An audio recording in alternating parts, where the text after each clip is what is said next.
안녕하십니까. 한마음교회손 문홍기입니다. 저는 소년 가장으로서 돈의 노를 살다가 복음으로 살아나게 된 간증을 나누고자 이 자리에 섰습니다.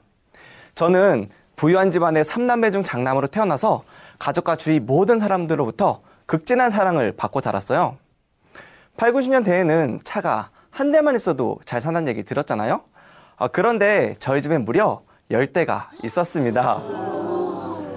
게다가 초등학교 땐 휴대폰과 더불어 워크맨까지 갖고 싶은 것은 갖고 하고 싶은 것은 다 하고 살았어요. 그런데다 부모님은 정이 많으셔서 사람들은 그런 부모님을 좋아했습니다. 그러나 영원히 행복할 줄 알았던 저희 집에 불행이 들여진 사건이 발생했는데요.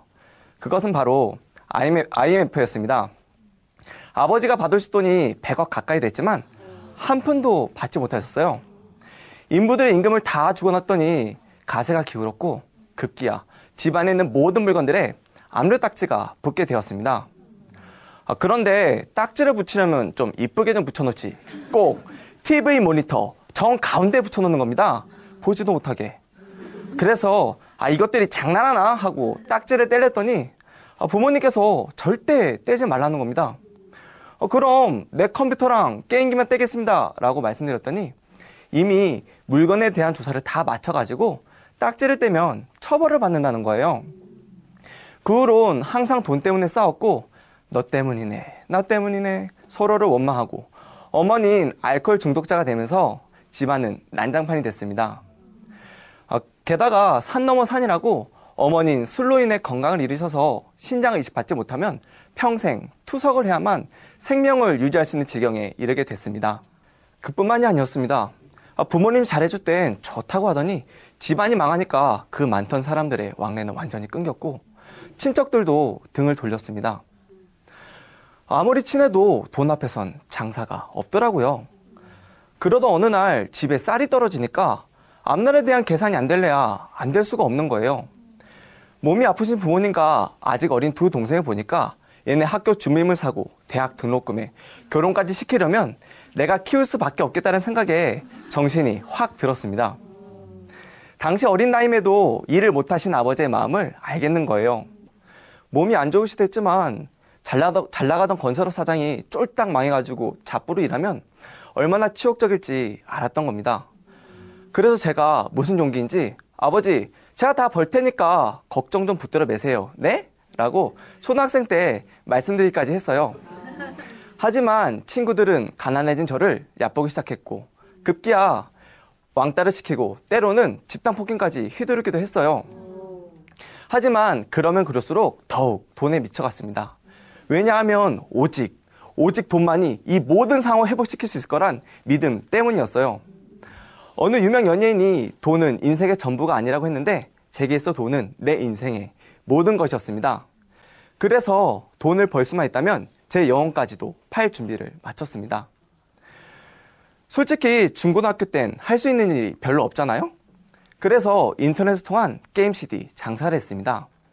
그때 당시엔 물건을 올린 즉시 팔렸었고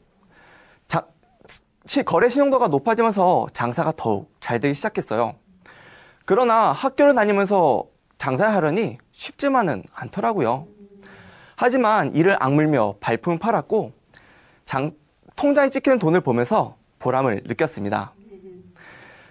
아버지는 고등학교를 졸업하고 취업을 하려 했던 저에게 남자가 대학을 나오지 않으면 안 되니까 진학을 하라고 말씀하셨어요. 그래서 학자금 대출을 받아 학비를 충당했어요. 그러니 마음 편히 학교를 다닐 수 없었습니다. 남들은 대학생활을 즐기고 연애하고 놀기에 급급한데 전 그럴 수가 없었어요. 장학금을 받으려고 책을 봤는데 하얀 것은 종이고 까만 것은 글자고 영 머리에 들어오지 않더라고요. 그래서 또 일을 찾기 시작했고 수업이 끝난과 동시에 치킨 배달로 직행했어요. 솔직히 전 치킨 배달이라고 하니까 배달만 하면 될 줄 알고 갔거든요.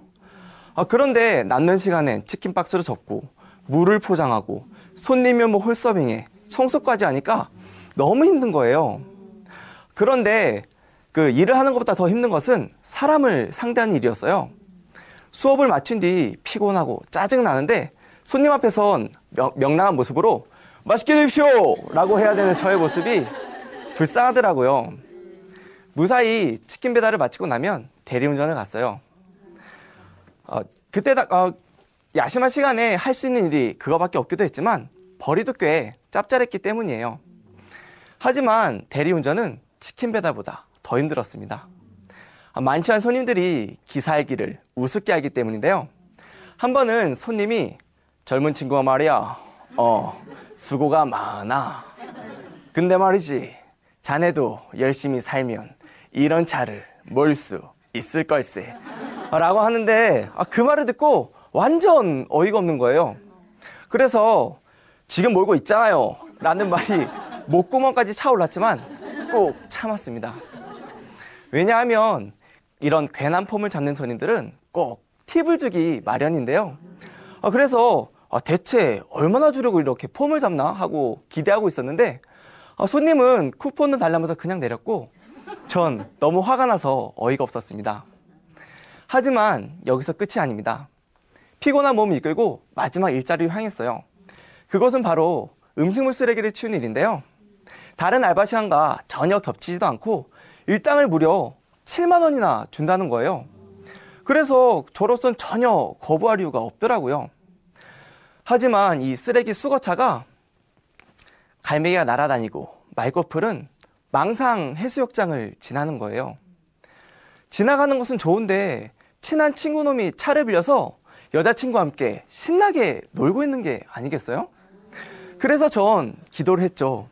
아버지여, 만일 할 수만 있거든 제 친구와 마주치지 않게 해주세요. 나중에 알게 된 건데 이렇게 기도를 하면 안 되더라고요. 아버지의 뜻이면 보게 되더라고요, 이게. 결국 아버지의 뜻이었는지 친구는 쓰레기차에 매달린 저를 보고야 말았습니다.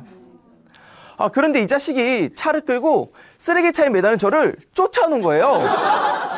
그래서 전 친구에게 야! 쫓아오지 마! 저리 가라고! 외쳤지만 소용이 없었어요.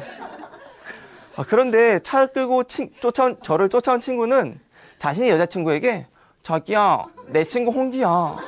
인사해. 라고 소개한 뒤 이런 일을 아무렇지 않게 하는 제가 자랑스럽다는 거예요. 야, 임마. 하필이면 왜 지금 속이 치워주고 난리냐고. 정말 순간 얼마나 창피하던지 직업에 귀천이 없다고 자부하는 저는 그날 완전히 무너져 내렸습니다. 직업에 귀천이 없긴 뭐가 없어. 그러나 그래서 순간 저도 대학생인데 저놈보다 못난 게 뭔가 싶더라고요. 그래서 야, 그렇게 자랑스러우면 니도 한번 매달려 보든가 라고 했더니 도망치듯 차를 끌고 가는 게 아니겠어요? 우여곡절 끝에 하루에 3시간 자고 피땀 흘려 번 돈을 두근대는 마음으로 계산해 봤습니다. 학교 쉬는 시간에 짬짬 일해서 번 돈 12,000원. 시급 3,500원짜리 치킨 배달 5시간 해서 번 돈 17,500원. 날마다 다르지만 대리기사를 해서 번 돈 25,000원. 쓰레기 수거차에 8시간 매달려서 번 돈 7만원. 합계 11만 4,500원. 하지만 계산을 마치고 나니 야, 내가 이거 보려고 하루에 3시간 자면 이 생고생을 했나 싶을 정도로 허무하더라고요. 저는 돈만 있으면 집에 압력딱지가 붙어있는 모든 물건들 다 되찾을 수 있을 거고, 돈만 있으면 1급 장애가 있으신 어머니의 건강을 되찾을 수 있을 거고, 돈만 있으면 날 얕봤던 친구들 다 내 앞에 무릎 꿇릴 수 있을 거고, 돈만 있으면 등을 돌렸던 사람들이 다 돌아올 것이고, 돈만 있으면 결혼과 명예와 내가 추구했던 모든 걸 다 얻을 수 있을 거고, 돈만 있으면 이런 비참한 삶을 살지 않을 것이라고 철석같이 믿어왔어요. 그러니 노는 순간에도 시급이 생각나 마음 편히 쉴 수가 없었고, 어느 순간 사람의 가치를 시급으로 매기게 되는 것이었습니다. 그래서 가면 갈수록 절망했습니다. 왜냐하면 일하느라 배운 것도 없고 돈도 없고 자격증도 아무것도 없다 판단된 저는 주저앉아버렸어요. 이토록 열심히 일하고 벌어도 쥐꼬리만한 월급을 받으면 집에 주고 동생 주고 학자금 갖고 이러면 남는 게 하나도 없는 거예요. 일할 땐 오직 월급이란 표대를 바라보고 뛰었지만 아무것도 없는 현실에 좌절했습니다. 열심히 살았음에도 불구하고 이렇게 계속 나이만 먹고 과연 결혼을 할 수 있을까? 라는 생각하고 있던 때에 여동생으로부터 교회에 한번 와보라는 전화를 받게 되었어요. 사실 저도 교회를 다녔지만 교회에 열심히 동생을 보면 좀 답답했어요. 왜냐하면 기도하면 들어주길 하나, 아니면 하나님이 보이길 하나. 보이지 않는 하나님을 전적으로 믿고 의지하는 동생이 솔직히 좀 별로였어요. 그래서 그땐 그게 인생 역전의 전화가 될 줄은 꿈에도 몰랐던 거죠. 하지만 그 전화를 계기로 직장에서 휴가를 받아 한마음교회로 가게 됐어요. 저도 나름 교회를 17년간 다녔고 많은 부흥회와 수련회도 다녔기에 성경에 대해 조금의 지식은 있는 상태였거든요. 그러다 어느 날 목사님의 말씀을 통하여 복음을 듣게 됐습니다. 그때 당시 부활을 통하여 말씀이 실제가 된 형제 자매들은 완전히 축제 분위기였어요. 그래서 나도 부활을 알고 십자가를 아는데 전능하신 하나님께서 날 위해 죽으셨다는데 대체 나랑 무슨 상관이 있는 거지? 그리고 예수님이 모든 문제를 해결하셨다는데 내 문제와 상황은 여전히 크게 보이니까 복음을 들을 수가 없었어요. 일은 해야 되고 시간은 자꾸 흘러가는데 지칠 대로 지친 저는 하나님께 부르짖기 시작했어요.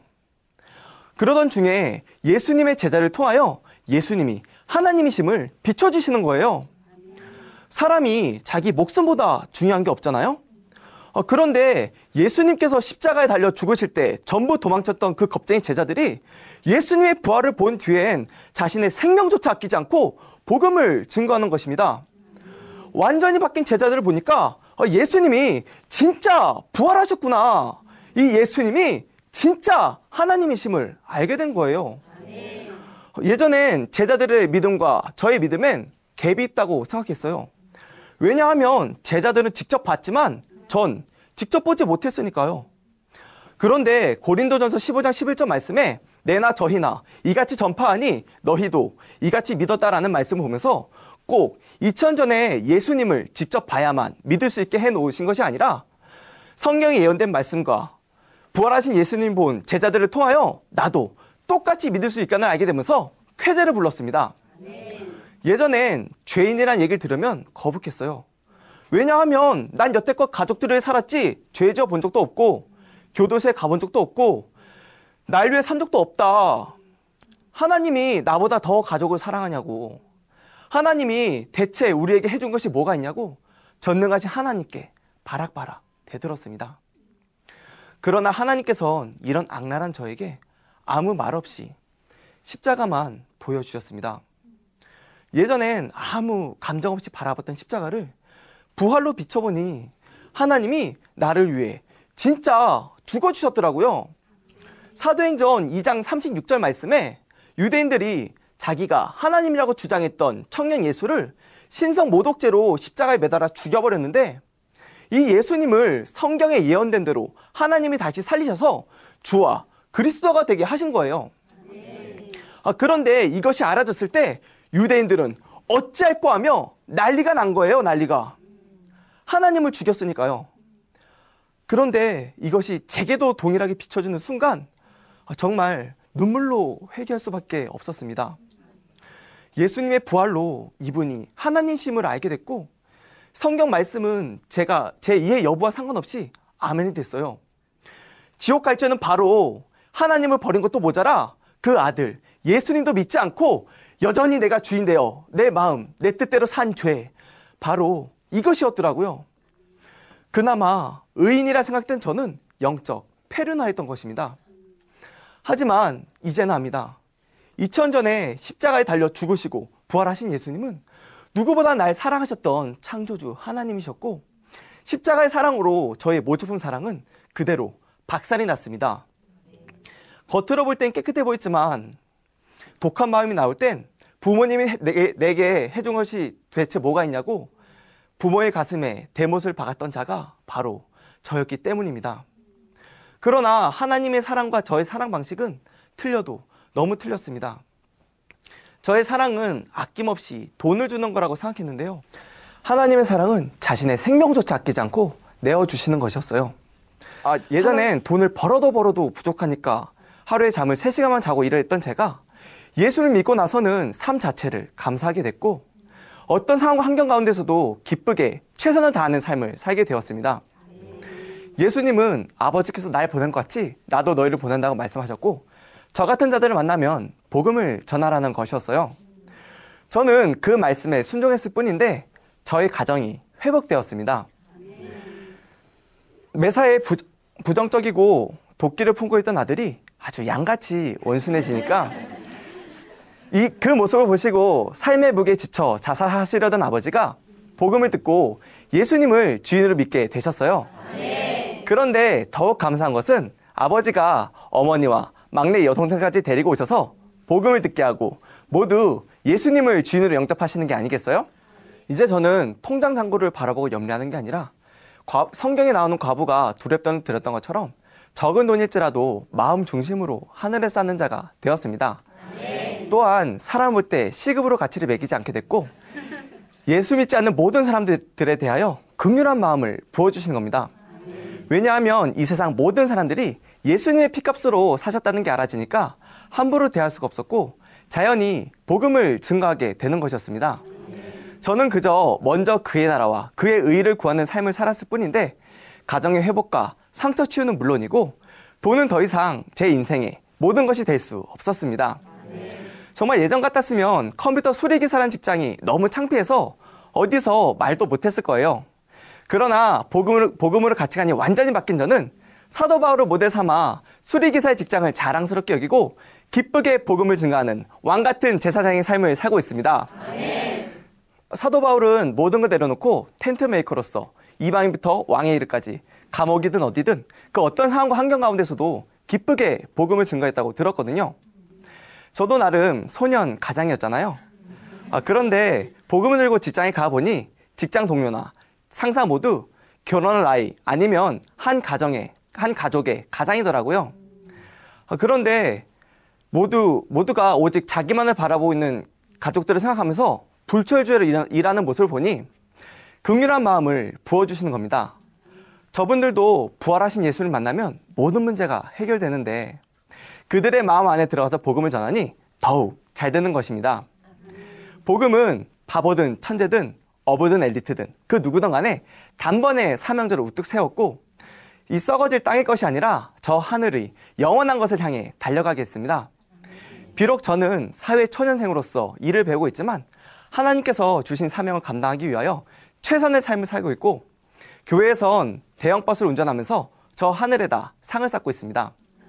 그리고 직장에선 언젠가 성령께서 역사해 줄 것을 믿고 선생님 컴퓨터는 잘 돼요? 라고 인사한 뒤 컴퓨터를 고쳐주며 복음을 전파하고 있습니다.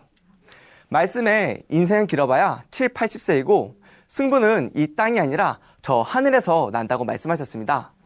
오직 돈만이라고 외치던 저를 오직 주만이로 바꿔주신 하나님께 모든 영광을 돌려드리며 제 간증을 마치고자 합니다. 감사합니다.